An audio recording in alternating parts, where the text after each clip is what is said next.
Ivan, paano nasabi ng Pangulo na matibay yung alyansa ng Pilipinas sa Estados Unidos?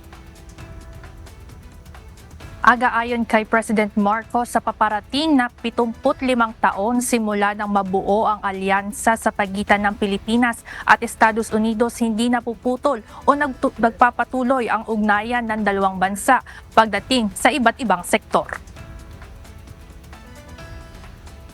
Pagka-uwi mula sa state visit ni President Ferdinand Marcos Jr. sa Cambodia, dinaluhan ng Pangulo ang Center for Strategic and International Studies Manila Strategy Forum ngayong araw.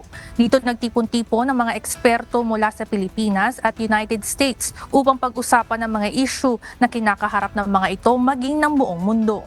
Ayon kay President Marcos, pinananatili ng dalawang bansa ang pagsunod sa mga pandaigdigang batas, pagtitiyak ng kapayapaan, seguridad at kaunlaran sa tulong ng isa't isa.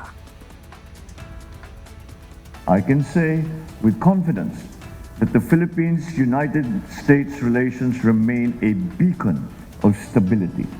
This is true not only today, but it certainly will be true for the years to come. Isa sa binigyan diin ng Pangulo ay ang maritime cooperations ng parehong bansa, lalo na sa kasalukuyang sigalot na kinakaharap ng Pilipinas sa West Philippine Sea, kung saan ang mga barko at mangingisdang Pilipino ay patuloy na nakakaranas ng panggugulo at panganib. Pinasalamatan ni President Marcos ang Estados Unidos sa tulong na ibinibigay pagdating sa pagpapanatili ng seguridad sa naturang teritoryo. We always thank the United States for its support in enhancing our maritime domain awareness and boosting our maritime security efforts. Bago tapusin ng Pangulo ang kanyang talumpati, malugod ditong inanyayahan ang mga world leader kasama na si US President Donald Trump na dumalo sa paparating na ASEAN 2026 na gaganapin dito sa Pilipinas. Yan muna ang update mula dito. Balik sa inyo dyan, Aga.